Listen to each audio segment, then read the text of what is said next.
সবাই sound of করো।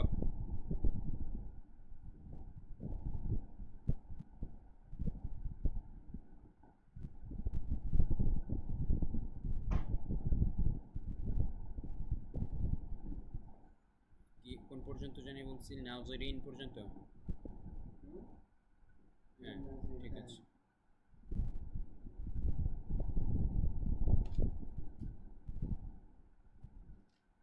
ঠিক আছে। আসসালামু আলাইকুম ওয়া রাহমাতুল্লাহি ওয়া বারাকাতুহু। প্রিয় শিক্ষার্থীবৃন্দ, এখন আমরা করব 23 পৃষ্ঠার বাকি অর্ধেক ইনশাআল্লাহ। তো প্রথমে আপনারা প্রথম বাক্যটি চেষ্টা করুন ভিডিও পজ করে, তারপর আমারটা শুনবেন। জি, এখন আমি বলে দিচ্ছি।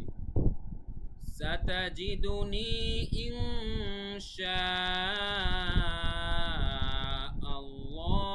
মিনাস সালিহিন।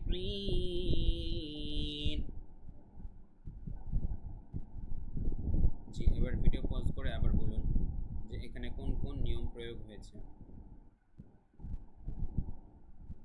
এখন আমি বলে দিচ্ছি। সাতাজিদুনি, এই যে জেরের বাম পাশে জজমলাইয়া মাদ্দে তবাই সবচেয়ে কমন। তারপরে ইনশা, এখানে কিন্তু দেখুন খুব গুরুত্বপূর্ণ নিয়ম এখন আসছে। ইনশা, ইকফার নিয়ম খুবই গুরুত্বপূর্ণ। ইকফার 15টা হরফ আপনাদের মনে রাখতেই হবে, যে নুন সেকেন্ড বা তানবিনের পর কোন হরফগুলো আসলে আমরা একটু ইং এরকম অনুসারের মতো উচ্চারণ করব। 15টা হরফ আসলে এর মধ্যে শিনও একটা। ঠিক আছে, আগে আমরা পড়িয়েছি, ভুলে গিয়ে থাকলে স্লাইডগুলো আবার দেখে আসবেন, ক্লাসের নাম অনুযায়ী সাজানো আছে। তো ইকফার পরিচয় বা নুন সেকিন ও তানউইনের নিয়ম, সেই ক্লাসগুলো আবার আপনারা দেখে আসবেন। তারপরে এখানে এই চিহ্ন থাকার কারণে 4 আলিফ শা আল্লাহ। তারপরে এখানে আল্লাহ শব্দটা মোটা উচ্চারণ হয়েছে, আল্লাহ এভাবে হয়েছে কেননা এর আগে রয়েছে জবর। তারপরে মিনাস সলিহিন, আপনারা বুঝতেই পারছেন এখানে মাদ্দা আরজি হয়েছে, কেননা জেরের বাম পাশে জজমওয়ালা ইয়া এসেছে, মানে মাদ্দা তবাইন ন্যায় এখানে এসেছে, কিন্তু আমরা এর পরের অক্ষরে ওয়াকফ করছি, এই জন্য এখানে মাদ্দা আরজি হয়ে যাবে, 3 আলিফ টান হয়ে যাবে। তো সব মিলিয়ে কি হলো আবারও বলছি। সাতাজিদুনি ইনশাআল্লাহু মিনাস সালিহিন।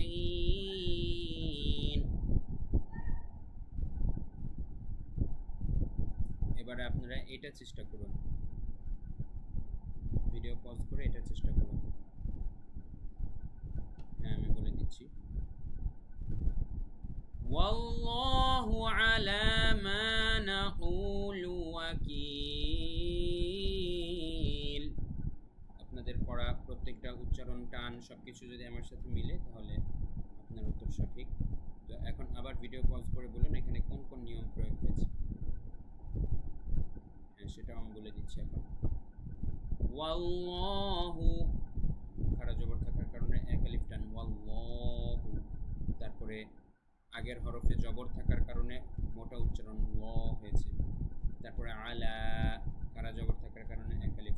মা, জবরের বাম পাশে খালি আলিফ, এর জন্য এক আলিফ টান, মা। তারপরে নাকুলু, জবরের বাম পাশে খালি আলিফ, এটা কিন্তু মাদ্দে তবাই। তারপরে নাকুলু, পেশের বাম পাশে জজমওয়ালা ওয়াও, এটাও মাদ্দে তবাই, এক আলিফ টান, নাকুলু। তারপরে ওয়াকিল,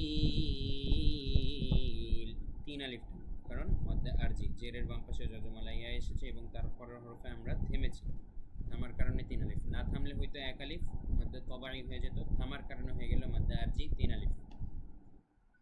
ক্বালা লা তাখাফ, আচ্ছা একটুখানি কাটো।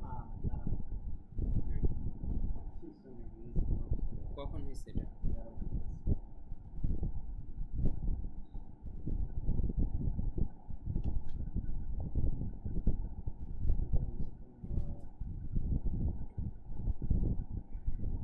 এসেছে কিন্তু আমরা এর পরের অক্ষরে ওয়াকফ করছি। তবাইনে ওয়াকফ করছি। কোনটায়? প্রথম আয়াতে, মানে ওয়াকফ করছিলাম না প্রথম আয়াতের সময়, এই জায়গায় কোন জায়গায় ইজা থেকে পড়াইছি, এখন এই পর্যন্ত পড়াইলাম। এর আগের কোন জায়গায় পড়ছে? প্রথমে পড়াইছি এটা, এই যে ওয়াকফ, ইজার মধ্যে ওয়াকফ করার কারণে যে 3 আলিফ করছি যে